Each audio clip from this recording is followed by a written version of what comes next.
Right after Shenlang took care of Su Chanchan's engagement party, he returned to the mythical Turtle Count's mansion, where Mother Jean and the others had come out early to welcome Shenlang. Shenlang had been a sensation at the engagement party, a fact that had already reached their ears. Mother Jean felt that Jean Mulan marrying Shenlang was the greatest blessing for the Count's mansion. Then Jean Muzong also came up to greet them, stammering, wanting to ask something. Upon hearing this, Shenlang immediately understood, asking Jean Muzong, "Do you want to ask if the other author of Boundless Romantic Affairs was mentioned at today's party? If anyone praised you, right?" Seeing Jean Muzong nod, Shenlang said, "Not at all." Jean Muzong burst into tears, shouting, "Why? I may not have contributed, but I've suffered too." However, no one cared about Jean Muzong's sadness. They were all surrounding Shenlang, lavishing him with praises and unparalleled admiration. On the way back to the courtyard, Shenlang regretfully said, "Father-in-law, it's a pity that we didn't manage to drag Zhang Chong into this today." Father Jean didn't mind. Zhang Chong is no small fry. Even I'm not confident in dealing with him. You've done well to get this far. Shenlang, you've worked hard tonight. Rest well. The matters ahead, leave them to me. Hearing this, Shenlang smiled. Father-in-law is planning to seize the opportunity of noble Lord Jin's rebellion to arm wrestle with the monarch. Huh? Then, glancing at Jean Mulan with a smile full of meaning, "Wife, let's go back to sleep together." The next noon, Wang Lian woke up, looking around in confusion. "This seems to be the secret residence my uncle gave me." He touched his aching shoulder. "Seems like I've forgotten something." Soon, Wang Lian remembered. Shenlang seems to be doomed. Thinking of this, Wang Lian laughed loudly, helping the new government to overthrow the Count's mansion. "This great wealth finally comes to me." But when Shenlang pushed the door and entered, Wang Lian was stunned. "Shenlang, how are you here? How are you not dead yet?" Shenlang sneered. "Never has anyone been able to cross me and live a good life afterwards. Your slandering of my plagiarism is one thing, but to defame my wife's reputation, I originally planned to give you a most unique death, but it seems heaven had a better arrangement." Wang Lian couldn't understand what Shenlang was saying. "You're already on a dead end." But when Shenlang hinted, "Mr. Wang Lian, why is there a bite mark on your calf? Were you accidentally bitten by a mad dog last night?" Wang Lian looked at his own calf and was instantly dumbfounded, immediately getting up to find a doctor, ignoring Shenlang's mention of his shoulder being bitten. However, once he got outside, he found himself surrounded by the soldiers of the Count's mansion. Wang Lian was dumbfounded again. At this moment, Shenlang asked him, "Do you really not remember what happened last night? You said you made the Lord of Lu City a cuckold." Wang Lian was stunned, but recalling, "It seems I did say those words." While Shenlang had wanted to kill Wang Lian with his own hands, on the way back, Wang Lian was bitten by a mad dog. "This might be heaven's punishment for you." The next moment, Shenlang had the soldiers bring up those two mad dogs, planning to give Wang Lian a taste again. Then, releasing the dogs, immediately screams echoed over the secret residence. At the same time, in the New River County Prefect's mansion, Zhang Ji confessed to his father, "Our plan to besiege Shenlang failed." However, Zhang Chong had already discovered Shenlang's acrostic poem, but his first reaction was not happiness, but a sense of conspiracy. He immediately sent people to confirm whether noble Lord Jin was plotting a rebellion, but he couldn't get any definite news. So, he decided to hand the knife to Li Wenjing. Instead of going forward himself, Zhang Chong couldn't help but admire Shenlang's capabilities. He instructed Zhang Ji to recount the events of the previous night without omitting a word. "I defeat last night was a complete disaster. Disappointing father. Please punish me." Zhang Chong indicated, "You did nothing wrong. Your response last night was correct. It's just that your enemy is too formidable." Zhang Ji closed his eyes in agony, while Zhang Chong fully recognized Shenlang's value. Having talent is one thing. The key is to have wisdom, and wisdom alone is not enough. To also be ruthless and decisive. Such a person is truly wasted at the Count's mansion. If Shenlang were with me, I am confident that within 10 years, I could ascend to the position of Prime Minister. Upon hearing this, Zhang Ji said, "Should I then try everything to kill him?" Zhang Chong shook his head. "It's not possible. He won't give us the chance." Has he consummated his marriage with Jean Mulan? Zhang Ji responded, "No. According to our inside information, they sleep in separate beds. Go call your sister Zhang Chunhua here. Let her find a way to get close to Shenlang, to sleep with him." Zhang Ji was immediately shocked at the suggestion, urgently asking, "What about Zhu Wenhua from the Orchid Mountain Viscount's mansion?" Zhang Chong was unconcerned. "Since there's no engagement, if we can secure a talent like Shenlang, what does the Orchid Mountain Viscount's mansion count for? And for now, we will delay the siege on the Count's mansion. Now that noble Lord Jin, who first proposed the new policies, is suspected of rebellion, Zhang Chong believes the mythical Turtle Count will seize the opportunity to petition against the new policies. Zhang Chong predicts the first memorial submitted by the mythical Turtle Count will be a request for the sovereign to reprimand noble Lord Jin, which undoubtedly challenges the sovereign's authority, but the sovereign cannot refuse. Then, the mythical Turtle Count will submit a second memorial, accusing Li Wenjing of colluding with noble Lord Jin, and asking the sovereign to execute him by law. The sovereign's decision is what the Zhang family needs to watch most closely. If the sovereign executes Li Wenjing, it means the new policies will be put on hold. Otherwise, if Li Wenjing survives, the new policies will continue, possibly even even more aggressively. This left Zhang Ji confused. With hostilities emerging, shouldn't the sovereign be easing domestic tensions? Why intensify the pace of the new policies? If the sovereign issues an edict, ordering these old nobility to dispatch troops to quell the rebellion in the southern Ouyang country, and then completely exhausts these private armies. Although risky, the sovereign is not without options, right? Zhang Ji's expression became serious instantly. After a moment, Zhang Chong, holding Boundless Romantic Affairs, asked, "Have you read this book?" A delicate voice responded, "I've read it 10 times. I can recite it by heart." And she was the first beauty of New River County, Zhang Chanhua, excluding Jean Mulan from the ranking. Also Zhang Chong's daughter. Listening to his daughter reciting, Zhang Chong, somewhat annoyed, hit her lightly. "Why recite such improper poetry instead of proper ones? It's indecent." Zhang Chanhua was unconcerned. "As long as I show myself as a lady of good family outside, it's fine." Zhang Chong said no more. "Have you heard of Shenlang, the author of this book?" Zhang Chanhua nodded. "I've long been enchanted by him, through his books, in my dreams." Zhang Chong then revealed his purpose. "I need you to do something. Get close to Shenlang. If possible, draw him to our side. He and Jean Mulan haven't consummated their marriage yet." Zhang Chanhua was thrilled. "So I don't have to marry that useless Xu Wenhua?" Tempting Shenlang. "I'm willing." She was happy and ready to go immediately. Zhang Chong quickly reminded his daughter, "If there's a chance, you must seize it quickly and firmly. Don't waste it." Zhang Chanhua licked her lips. "Don't worry, father. You're good at politics, but when it comes to seducing men, you're not as good as me. I'm the expert." Meanwhile, at the mythical Turtle Count's mansion, the content of the memorial was exactly as Zhang Chong had predicted. Of course, Shenlang was also aware of the consequences. He asked his father-in-law, "Are you really going to submit it? This is directly opposing the sovereign." Father Jean was silent for a while, then affirmed, "Certainly. This foundation was established by my Jean ancestors. Why should it be taken away just like that? I may not be very capable, but I will not be cowardly." Shenlang was somewhat surprised upon hearing this, but given the current situation, he felt his father-in-law was making the right decision. Showing weakness was not an option, and Shenlang reassured his father-in-law to proceed with the submission, having a malicious countermeasure in reserve. After Su Qianqian's engagement party, mythical Turtle City was unusually quiet, everyone waiting for the sovereign's decree. Shenlang found himself in a rare state of leisure, which, without causing trouble, left him feeling quite bored. At that moment, Shenlang was informed by the steward that Zhang Chong's daughter, Zhang Chanhua, had come to visit him. Shenlang's face turned pale instantly. Seeing Jean Mulan's ambiguous smile, Shenlang hurriedly explained, "I don't know any Zhang Chanhua. I'm innocent." Jean Mulan teasingly said, "That's the #1 beauty of New River County." Shenlang retorted, "That's all hyped up. My dear, let me tell you, all these titles of #1 beauty, #1 talent, are all hype, all fake." Jean Mulan was somewhat looking forward to Shenlang praising her, but then Shenlang said,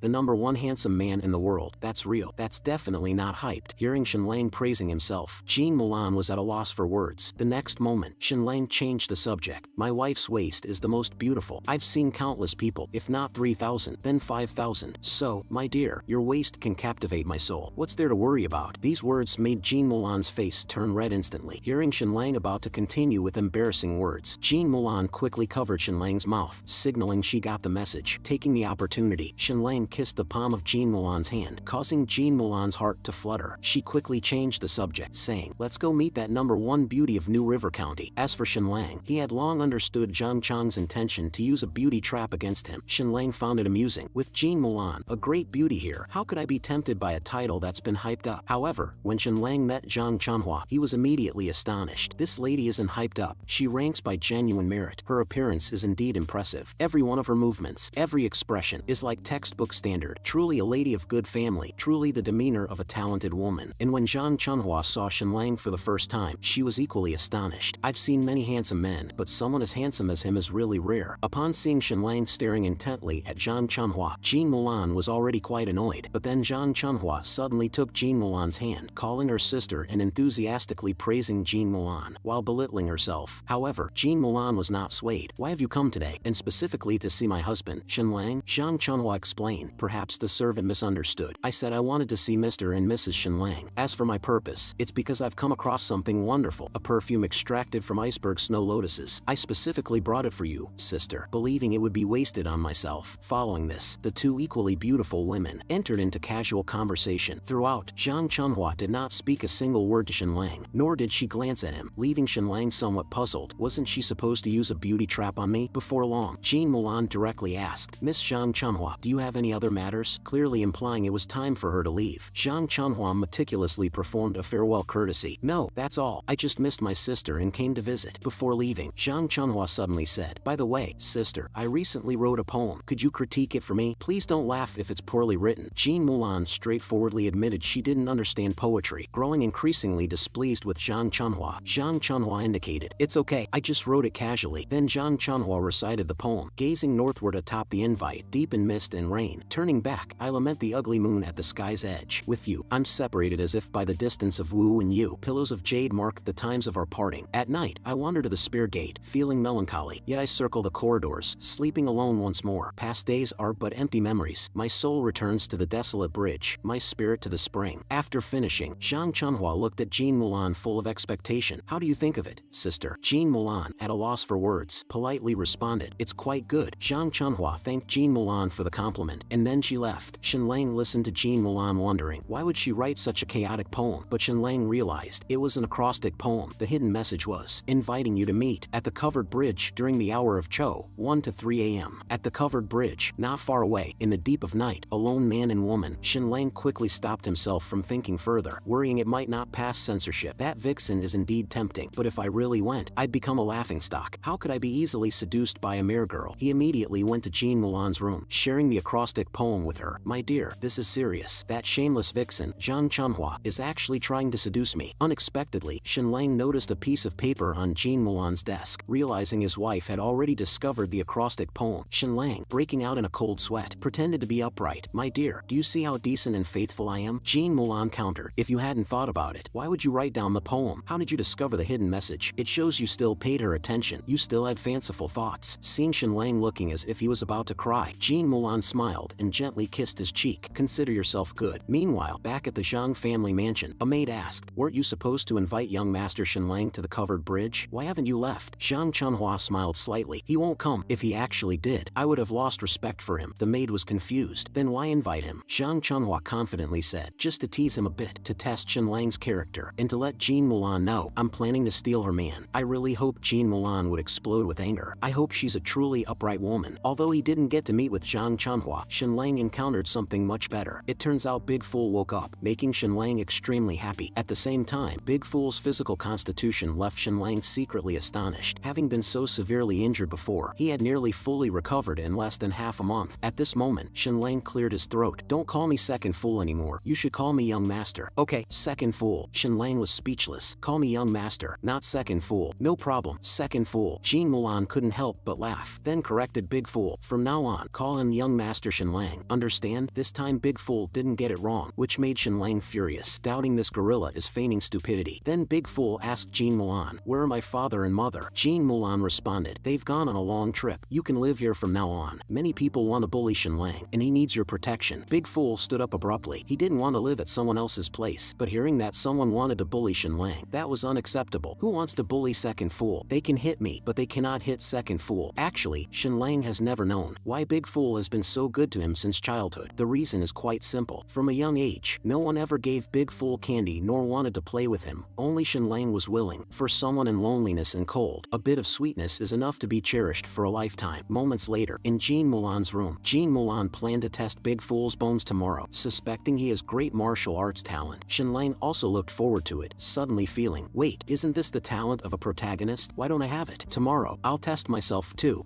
Shenlang, must have an even more incredible talent. I must be a once-in-a-century, no, once-in-a-millennium martial prodigy. Then Jean Mulan issued a hint it was time to leave. "Husband, it's getting late, time to rest." Shenlang, back in his own room, was quite bored, but suddenly he heard the sound of water, immediately making him curious. Could Jean Mulan be taking a bath? Shenlang started to debate whether or not to peek, but 2 minutes later, he was already climbing the wall, prepared to spy. He even brought a book with him, thinking if caught, he'd claim he was just reading under the moonlight. He caught sight of Jean Mulan heading towards the bathroom, nearly causing him to faint from the shock. Just then, a loud and urgent voice called out, "By the sovereign's decree, Shenlang, receive the order." Startled, Shenlang dropped the book, which immediately made Jean Mulan turn and look, leading to a direct eye contact with Shenlang up on the wall. Shenlang panicked, thinking, "I'm dead." The two locked eyes silently for a long while, until Jean Mulan finally reacted and quickly returned to her room. Shenlang didn't understand why Jean Mulan didn't scold him. All he wanted now was to escape quickly. Soon after, Shenlang arrived in the Count's mansion's hall, meeting the eunuch who came from the capital. The eunuch was displeased with Shenlang for making him wait. "Master Shen, you take your sweet time with the sovereign's decree, making me wait so long." Shenlang hurriedly offered a pouch of money. "Please calm your anger, eunuch. Take this money for tea." The eunuch felt the heavy pouch, finding at least 100 gold coins inside. He didn't expect expect Shenlang to be so generous, but sneered inwardly, thinking money can save you from disgrace. Then the eunuch read the sovereign's decree. On this auspicious day, Shenlang is recognized for his meritorious service in exposing Shah Jin's rebellion, hereby granted the title of Imperial Academy Scholar. Jean Mulan, upon hearing this, instantly turned cold, granting him the title of Imperial Academy Scholar. Is this to humiliate my husband? The Imperial Academy was meant for those who couldn't pass the civil examinations but still sought official titles. It was originally for noble and official sons. Later even businessmen's sons got in through connections, causing discontent among the nobles. Unable to ignore the substantial benefits from the fees these merchants' sons paid for fame, the Imperial College was established for noble sons, and the Imperial Academy thus became a diploma mill for the wealthy. It was now the lowest rung in the academic hierarchy. With Shenlang's accomplishments of saving Princess Ning Luo and exposing noble Lord Jin's conspiracy, being granted the title of Imperial Academy Scholar was a slap in the face to the mythical Turtle Count's mansion, along with the obligation to express gratitude. Shenlang remarked, "We don't have much time left for peace, maybe 5 or 6 days of quiet at most." As he spoke, Shenlang began to admire himself again. "I, a person of kindness, dislike nothing more than to retaliate and harm others. It's this world that has forced me to change." But before he could say much more, Jean Mulan and Father Jean had already disappeared, leaving Shenlang in frustration. My eloquent speech wasn't even finished. The next night, Shenlang noticed the light in Jean Mulan's bathing loft was on. This time, Shenlang was bolder, coming outside intending to peek. Just as he was about to look in, the window slammed shut. Shenlang was infuriated. "Jean Mulan, how could you do this to me? What do you mean by this? It's too much." So, the next morning, Shenlang slammed his hand on the table. "I'm not eating." Then he confronted Jean Mulan. "Mulan, do you despise me because I come from a humble background?" Jean Mulan hurriedly said that wasn't the case. Shenlang continued to ask, "Is it because you think I'm greedy for wealth and status, coming to your house to live off you?" Jean Mulan quickly clarified, "How could that be? My husband, don't think too much." But Shenlang didn't stop, asking Jean Mulan again, "Or is it because I'm weak, don't know martial arts, have no title, and am unworthy in your eyes?" Jean Mulan, confused about what was wrong with Shenlang, cautiously approached him. "My husband, I really like you. Did I accidentally make you misunderstand something?" At these words, Shenlang loudly questioned Jean Mulan, "If you don't despise me, then why did you close the window when you were bathing? Do you think I would peep? Do you think I'm morally corrupt? Is there no trust between us as husband and wife?" Finally, Jean Mulan understood what was bothering Shenlang. She clenched her fist, preparing to loosen Shenlang's muscles a bit. "I haven't even settled the score with Shenlang, and now he's making counter-accusations." Following that, Shenlang's screams echoed throughout the Count's mansion. After breakfast, the results of Big Fool's bone testing finally came out. One of the top 6 martial arts experts in the Yu Kingdom confirmed Big Fool was a martial prodigy seen once in a century, with even higher talent than Jean Mulan. Shenlang eagerly asked the expert to assess him. "Great master, could you see if I'm a once-in-a-millennium martial arts genius?" The expert looked at Shenlang for a while. "Embarrassed to speak the truth," he diplomatically said. "Inscrutable, truly inscrutable. Even a master like me cannot see through." With the expert's confirmation, Shenlang laughed triumphantly, leaving the expert speechless. After being affirmed by the expert, Shenlang declared to Jean Mulan, "My dear, I want to practice martial arts." Upon learning of Shenlang's intention to practice martial arts, Jean Mulan was very happy, unaware that Shenlang's purpose for practicing martial arts was for revenge, planning to torment Jean Mulan 100 times over. Of course, he claimed noble intentions. "My aim in practicing martial arts is, of course, to protect my dear wife, as well as my mother-in-law and father-in-law." Hearing this, Jean Mulan asked Shenlang, "Oh, then do you have any specific goals and requirements?" Shenlang looked up at a 45-degree angle and stated firmly, "My requirement is simple. Practice for half an hour every day. No need to overexert myself. Within a year, I'll be able to defeat a certain powerful enemy." Jean Mulan suspected that the enemy was herself. Shenlang quickly assured her it was not, diverting the topic. "My main reason for wanting to practice martial arts is because the Grandmaster said I was inscrutable and completely impenetrable. Only a 1 in 10,000 martial arts prodigy would be indiscernible to a Grandmaster." An hour later, Shenlang was trembling and lying on the ground, his soul seemingly ready to ascend. He hadn't expected that just holding a horse stance would defeat him so thoroughly. Let whoever wants to practice martial arts do it. Faced with Jean Mulan's desire to continue, Shenlang hurriedly claimed he had something else to do, putting off martial arts practice for another time. Meanwhile, at the prefect's mansion, Inspector Li Wenjing was having a hard time in prison, filled with fear every day. Finally, the imperial decree arrived, read by the same eunuch. By the sovereign's command, Li Wenjing, for his dissolute behavior and misconduct, is fined 1 year's salary as a warning to others. So decreed. Li Wenjing was stunned, unresponsive even as his shackles were removed, for the punishment was surprisingly light. He had thought his death was certain. Quickly coming to his senses, Li Wenjing felt as if great fortune was beckoning. "The monarch values me so much. I am destined for high status and power." Zhang Ji, also also came to congratulate Li Wenjing, ordering people to bathe and dress him, and Li Wenjing's demeanor became more defiant. "I will take my revenge fiercely. Xinlang, Jean Mulan, you are doomed." Meanwhile, inside the Count's mansion, Father Jean was furious, clearly having learned that not only had Li Wenjing not died, but his official position and honor had not been stripped away. This indicated that the new policies would not only continue but also intensify. Father Jean was uncontrollable with anger. "My family's legacy wasn't granted by the sovereign. It was fought for with the blood of the Jean ancestors." Xinlang urged his father-in-law to remain calm. "I was already given the title of an Imperial Academy student before. This outcome was to be expected. Can you assure me that you can preserve our ancestors' legacy?" Xinlang confidently affirmed that they could. Father Jean, filled with worry, said, "After all, we are within Yu Kingdom. Once the sovereign sets his sights on us." Xinlang remained composed. "I have already prepared a countermeasure. Father-in-law, we will not lose. Just make some preparations. Li Wenjing will soon come after us. Tonight, we will put an end to this mad dog." As if on cue, the steward reported Li Wenjing was coming with troops to arrest someone. Outside the Count's mansion, Father Jean confronted Li Wenjing. "Inspector Li, what brings you here with such a force? To arrest Jean Mulan?" Li Wenjing responded indifferently. Father Jean exploded in anger. "What crime has my daughter committed that requires you to come with troops to arrest her?" Li Wenjing sneered. "What crime? Causing death by disturbance." This statement caused an uproar among the onlookers. The mythical turtle Count was known for cherishing his people. Li Wenjing then declared, "Under Jean Mulan's command, the cavalry disregarded the law, galloping through the streets, injuring 13 civilians and killing 5. As he said this, he had the injured and dead brought forward. Xinlang cursed internally. "Bastard, Li Wenjing is ruthless. To enforce the law through such a setup, he actually harmed civilians and then framed the Count's mansion." Jean Mulan stepped forward and asked, "Where are my cavalry?" Li Wenjing chuckled, "Trampling innocent civilians in the streets. They've already been arrested. After reporting to the prefect and the governor, they will all be executed." Xinlang's gaze sharpened. "The cavalry of the Count's mansion are always cautious. When I deliberately tried to provoke Jean Mulan, I only ended up with minor injuries. The claim of death by collision is utterly unbelievable." Li Wenjing proceeded to take Jean Mulan away. "As a general, she must bear joint responsibility." Li Wenjing's laughter was filled with satisfaction. "It feels so good. After being scared for over 10 days, I can finally take my revenge." He continued to threaten Jean Mulan. "If you don't come with us, and something happens to your cavalry, don't blame me." And among those cavalry leaders is a woman. Xinlang had met that cavalry leader, named Jean Sword Lady, a most loyal family retainer. Jean Sword Lady was highly skilled in martial arts, but was very shy, blushing every time she saw Xinlang. The consequence of a female general falling into enemy hands, if not rescued promptly, could be dire. Jean Mulan truly loved her troops as her own, especially since Jean Sword Lady was her confidant. As Jean Mulan was about to step forward, Xinlang stood in front of her, melting her heart in an instant. Xinlang then began to taunt Li Wenjing. "Brotherly, haven't you learned your lesson? Do you want to make your parents mourn their child?" Li Wenjing disdainfully replied to Xinlang, "Have you ever heard the saying, in the face of absolute power, all schemes and tricks will be crushed?" However, Xinlang acted as if he hadn't heard. "Ah, Li Wenjing, you'd better run. They're coming for you. Someone went to the prefect's mansion 3 hours ago, but it was empty. Now they're heading towards the mythical Turtle City." Li Wenjing was momentarily stunned, not understanding Xinlang's gibberish. Xinlang spread his hands. "Li Wenjing, you're done for. You won't see tomorrow's Sunday." Li Wenjing was taken aback. "Is that supposed to be a joke? Who would dare kill me? The sovereign fined me a year's salary, but then sent my parents an amount equivalent to 3 years' salary. Do you know what that means?" Ignoring Xinlang, he ordered his men to take Jean Mulan with them. However, at that moment, rapid hoofbeats sounded. They were dressed in black, each one wearing a mask. These were the experts from the Blackwater platform, directly under the sovereign's command, belonging to no other authority. Li Wenjing was shocked. "What's this? Blackwater platform's experts being deployed. Where is Li Wenjing?" Li Wenjing hurried forward, eager to have the Blackwater platform assist him in handling the case, to capture Jean Mulan and the others. However, after confirming it was Li Wenjing, the people from Blackwater platform ordered him, "Lord Li Wenjing, please disperse everyone." A moment later, Blackwater platform informed Father Jean, "Whatever happens next, pretend as if you have seen nothing." Upon hearing this, Li Wenjing trembled all over, and the leader of Blackwater platform directly commanded, "Take Li Wenjing away for execution by dismemberment." Li Wenjing was going mad, shouting, "It's unjust. The king had just pardoned me. How could the king's decree change overnight?" However, this rapid turn of events was merely a minor scheme by Xinlang. It turned out that half a month earlier, Xinlang had already started to make arrangements. He sent dozens of people with a vast amount of gold coins to the capital. According to his investigation, the year Li Wenjing graduated as the top scholar, he had fallen for one of the top courtesans in the capital, Yuan Yuan, to become a favored guest of Yuan Yuan. Li Wenjing even outshone all his rivals and wrote an exceptionally beautiful poem, winning the top honor. Li Wenjing thought this would win him the beauty's favor, but unbeknownst to him, Yuan Yuan did not care for him at all. Though he spent an entire night in the same room as Yuan Yuan, nothing happened, and when he wished to to see her again. She refused to meet him. Just then, after the publication of Shenlang's boundless romantic affairs, He Yuanyuan saw it and came to Shenlang asking for a poem, hoping to use it to gain an opportunity to perform at the Empress Dowager's birthday celebration. A scheme then formed in Shenlang's mind. Next, Shenlang anonymously sold a poem titled When Will the Moon Be to Yi Yuanyuan, which led her to win first place and gain the opportunity to perform in the palace. He also designed a set of sexy and splendid dresses as performance costumes for Yi Yuanyuan, resulting in a sensational appearance. Lastly, Shenlang bribed a painter to depict Yi Yuanyuan in the painting of the Empress Dowager's birthday celebration in an exceptionally dazzling manner, outshining all others. Hearing of Yi Yuanyuan's talent and seeing her beauty in the album, the king summoned Yi Yuanyuan to the palace. As a famous courtesan, Yi Yuanyuan easily won the king's favor, leading the king to lose control, and something happened between them. At this time, the story of Li Wenjing's poem for the beauty reached the king's ears. It was rumored that Li Wenjing's poem had moved Yi Yuanyuan, and he had become her favored guest. Thus, the king flew into a rage, feeling deceived, and immediately ordered an investigation of Li Wenjing's residence. They found a portrait of Yi Yuanyuan, and most crucially, under Li Wenjing's bed, they discovered a figurine pierced with silver needles, bearing the birth date of the crown prince. It turned out Li Wenjing had once been punished by the crown prince and harbored resentment towards him. The king had intended to deal with Li Wenjing slowly, but the news leaked to the crown prince. The king made a decisive decision, dispatching experts from Blackwater platform without any decree or charges to execute Li Wenjing by dismemberment on the spot. Li Wenjing cursed Shenlang. Shenlang, what have you done that led the king to kill me? Tell me, so I can die understanding. Shenlang, looking innocent, replied, Brotherly, I really don't know what you're talking about. How can I not understand a word? Brotherly, I spend all day at home fooling around with my wife, my back aching. How could I have the time or energy to harm you? However, no matter how Li Wenjing screamed, the outcome did not change in the slightest. Following the king's decree, Li Wenjing would be dismembered while being kept alive with ginseng soup until he entered the capital and could finally die. After Shenlang thoroughly sent that inspector to hell, he returned home and sang about how lonely it is to be invincible. Then he got close to Jean Mulan, suggesting a riddle for Jean Mulan to guess. Jean Mulan outright refused, believing Shenlang's riddles were never serious. But seeing Shenlang's disappointed look, the soft-hearted Jean Mulan eventually agreed. Shenlang, seizing the opportunity, said, In murk and ink seeking a white crown, a wife's charitable heart kindness shown. Today breeds a change anew, hearts entwined under the moon's glow true. Guess what the riddle is? Jean Mulan, who was pondering, was suddenly interrupted by the butler bursting in. He reported to Jean Mulan, the cavalry from the count's mansion has been detained. The deputy leader of 1,000 households from Salt Mountain in charge refuses to release them, demanding Shenlang to personally plead with him. Shenlang was curious about who this deputy leader of 1,000 households was. After an explanation from the butler, it turned out to be Lin Zhua, the son of the Lin family head who had initially tricked him, who had passed the military examination and had just taken office as the deputy leader of 1,000 households at Salt Mountain 2 days ago. Indeed, it's a small world full of enemies. Shenlang hadn't even sought them out for trouble, yet now they were coming to him seeking death. A mere deputy leader of 1,000 households naturally wouldn't dare to oppose the count's mansion of the mythical turtle. However, Lin Zhua was different because, like Shenlang, he had also married up. He became the son-in-law of Peaceful Stability Count Wu Zhaochong, soon to marry the 300-pound third daughter of Peaceful Stability Count's mansion, thinking this was the only way for his Lin family to stand against Shenlang. But in other respects, Lin Zhua did not lose out. Wu Zhaochong was the second army commander of the province of the Southern Journey, controlling tens of thousands of troops, his power not inferior to the mythical turtle count's mansion. Wu Zhaochong directly promoted Lin Zhua to the position of leader of 1,000 households. Thinking of this, Lin Zhua laughed heartily. As for marrying the 300-pound count's daughter, he conveniently forgot about it. Now, what he most wanted was not to see Shenlang, but to show off in front of Wang Lian. Back when Wang Lian had passed the imperial examination, he had not hesitated to show off in front of him. It was just a pity that Wang Lian had vanished from the face of the earth. At this moment, his subordinates reported to him, Shenlang has arrived. A moment later, in the side hall, Shenlang outwardly greeted him, but inwardly mocked. Others live off women, enjoying delicious and fine dishes, yet what you're indulging in is a bowl of lard. And Lin Zhua began to put on airs, to which Shenlang directly said, Li Wenjing is dead. These words instantly made Lin Zhua's eyes bulge in shock. Before he could recover, he heard Shenlang request, there must be more to the incident of harming the common people. Please, Lord Lin, release the innocent cavalry of my mythical turtle count's mansion. Lin Zhua immediately refused. They trampled someone to death, but won't admit it. We're moving to torture for interrogation tonight. Shenlang frowned. Your leader of 1,000 households doesn't have the authority to torture, does it? Among those trampled to death were family members of soldiers from the leader of 1,000 households, so I suspect it was murder. I am qualified to conduct torture. Seeing Shenlang remain silent, Lin Zhua, smugly smiling, said, I hear the leader of this cavalry is a female knight named Jean Sword Lady. I really don't have the heart to be harsh, but that doesn't mean they can't be spared. Lin Zhua gave Shenlang 2 options. First, take the people by force, but that would be rebellion. Second, Shenlang needs to bow and apologize to me in public. On the day Tianheng died, my father had even prepared his will and told me to hide in the capital and not return. Do you know how much shame I felt? So, it was clear Lin Zhua wanted revenge. The first option was, of course, not viable. Lin Zhua, full of confidence, knew that the king saw the mythical Turtle Count's mansion as a thorn in his side. Taking such action would give the king a reason to move against the mythical Turtle Count's mansion, but having Shenlang publicly apologize was even less likely. Shenlang had already figured out how to deal with this guy. With that, Shenlang took his leave. I'll go back and think it over and give you an answer tomorrow. How about that? Lin Zhua agreed, confident that Shenlang had no other options, and waiting to humiliate Shenlang thoroughly. After leaving the leader of 1,000 households, Shenlang, through this round of conversation, understood the moment the king's signal comes. It seems peaceful stability count might also be inclined to join hands with Zhang Chong, plus the mythical Turtle Count's mansion's sworn enemy, Jin Hai Count. Well then, is this going to be an ambush from all sides? But Shenlang was not panicked at all. To break through this tactic is truly effortless. Meanwhile, at another mansion, the Wang Lian whom Lin Zhua missed so much was actually not dead. Shenlang didn't let the mad dog bite him to death. It was just rabies that made him suffer unbearably. He could only rely on Shenlang's painkillers to barely survive. When Wang Lian saw Shenlang, he threw himself at him, not to attack Shenlang, but to beg for painkillers. His hatred for Shenlang had been completely worn away. Shenlang said, "You can have the painkillers, but you need to do something for me." Wang Lian chose to agree without hesitation. Shenlang told Wang Lian, "Your good friend Lin Zhua is back, anxiously wanting to see you. So, give him a surprise. Get a little drunk on wine tonight, and it's quite normal to bite him on the neck in a moment of passion, then fall asleep in each other's arms. How about this story?" Wang Lian felt a chill in his heart. As night fell, Lin Zhua was reuniting with his father, promising him, "The glorious days for our Lin family have arrived. As for that Shenlang, don't worry, I'll take care of it." Lin Zhua's father believed in his son. As they were preparing to return to the Lin residence, a commotion arose. A servant reported to Lin Zhua that someone claiming to be his close friend wanted to barge in. Hearing Wang Lian shouts, Lin Zhua immediately ordered not to stop him, thinking this triumphant return is finally going to be perfect. Soon, seeing the disheveled Wang Lian, Lin Zhua couldn't feel better. Wang Lian used to show off in front of him all the time. He then feigned concern and asked Wang Lian, "Why are you like this? Brother Wang, we are close friends. Why be so formal? How can I accept such a grand gesture?" Wang Lian's acting exploded, spilling all the details, including the incident of cuckolding City Lord Lu. So now he was seeking Lin Zhua's shelter, or else he would surely be killed by the City Lord Lu. Lin Zhua was first surprised, then asked Wang Lian, "Do you want to work as a clerk by my side?" Wang Lian immediately addressed Lin Zhua as his lord, which immensely pleased Lin Zhua. Nothing was more satisfying than having someone who used to be above you become your servant. Then, a delighted Lin Zhua hosted a welcome feast for Wang Lian. Wang Lian hadn't forgotten the task Shenlang had given him. After seeing Lin Zhua drink the doctored wine and become dizzy, wanting to say something but passing out instead, Wang Lian laughed, opened Lin Zhua's collar, opened his mouth wide, and bit down on Lin Zhua. The bitten Lin Zhua woke up the next day, only to find the man Wang Lian in his bed, which terrified him to the core. He demanded to know why Wang Lian was in his bed, unaware that Shenlang had secretly dispatched someone in the name of the Salt Mountain leader of 1,000 households to send a message to the Lin residence. When Wu Xiaolin arrived at the leader of 1,000 households, he happened to witness the disgraceful scene between Lin Zhua and Wang Lian, shocking the old man nearly to death. Just as Lin Zhua tried to explain it was a misunderstanding, Shenlang had already arrived, exclaiming, my eyes are going to be blinded. I'm still a child. How could I be subjected to the scene?" Lin Zhua had no time to deal with Shenlang, facing Wu Xiaolin's stern accusations. "Lin Zhua, how shameless can you be?" He pushed Wang Lian away, hurriedly dressed himself, then knelt on the ground, pleading innocence to Wu Xiaolin. "Uncle, I was framed." But then Wang Lian turned the tables. "Sir, please stand up for me. These past few days, Lin Zhua has been sending people to find me. I thought it was for something important, but this beast, upon meeting, drugged me, and then, before Wu Xiaolin could respond, Shenlang stepped forward. "Wang Lian, although you are my enemy, I am naturally just and cannot stand by and watch this tragedy unfold. I will send guards from the mythical Turtle Count's mansion to protect you as we accuse him, to the governor's mansion to file a complaint." By now, Lin Zhua knew it was Shenlang setting him up. Of course, Shenlang wouldn't admit it. "I came today to give you my response, but I didn't expect to witness such an eye-scorching scene. Brother Wang Lian, let's go." To file a complaint, Wu Xiaolin immediately asked Shenlang to wait. "Shenlang, what do you want?" Shenlang inwardly smiled. Several cavalrymen from the mythical Turtle Count's mansion were detained by Lin Zhua for no reason. "I'm here to get them back." Wu Xiaolin got the hint, instructing Lin Zhua to release the men. Hearing this, Lin Zhua was furious but had to face reality and release them. Shortly after, all the detained cavalrymen from the Count's mansion were freed. Shenlang added a final blow to Lin Zhua. "Lord Lin Zhua, Wang Lian is too pitiful. I'm worried you might kill him to silence him, so I'm taking him with with me as well. So, taking Wang Lian with him, they left. However, Shenlang wouldn't let Lin Zhuo off so easily. Bigger plans awaiting Lin Zhuo. At this time, Wu Xiaolin sensed something was amiss. He noticed that Wang Lian seemed to fear the light, and then, seeing Lin Zhuo seeking help, Wu Xiaolin, being the elder brother of peaceful stability Count Wu Xiaochong, naturally knew Wu Xiaochong well. He prepared a series of excuses and plans for Lin Zhuo, demanding triple the original amount of money. However, Lin Zhuo didn't notice that Wu Xiaolin's eyes occasionally rested on a wound on his neck. On the other side, inside the mythical turtle count's mansion, Shenlang signaled to Father Jean, "I have fulfilled my mission," and brought back Jean Sword Lady and the others. Father Jean was extremely satisfied, but the comparison made him lament his own foolish son's shortcomings. At this moment, Shenlang began to inquire of Father Jean, "Father-in-law, that Wu Xiaolin seems a bit unusual." Father Jean shared the information with Shenlang. Wu Xiaolin, over 20 years ago, competed with Peaceful Stability Count for the position of heir. His failure was due to his inability to produce offspring, lacking an heir. Before Shenlang could sympathize with his unfortunate situation, the steward came to report, "Master, son-in-law, there are villagers and elders from the estate asking to see you." Shenlang wondered which family was causing trouble this time, and followed to the outside of the count's mansion. Soon after understanding the situation, it turned out the reason for the villagers' commotion was a significant harvest of silkworm cocoons, yet not a single merchant from mythical Turtle City was willing to buy them. This shocked Shenlang and the others, knowing that out of the 100,000 farmers in the mythical Turtle Count's estate, 70,000 relied on sericulture for their livelihood. If the cocoons couldn't be sold, it meant these 70,000 people would lose their means of subsistence, leading to major trouble. Moreover, a quarter of the Count's mansion's annual income came from taxes on the cocoons. The Count's mansion's finances would also be in dire straits, possibly leading to a complete breakdown in the financial chain. Now, the issue was that cocoons couldn't be stored for long. They had to be processed within a certain period, or else the moths would break through the cocoons from the inside. The villagers told Shenlang, "The Su family and the Lin family both refused to buy our cocoons, and the silk merchants from other counties who usually come every year haven't shown up either." The Su family head and his daughter even said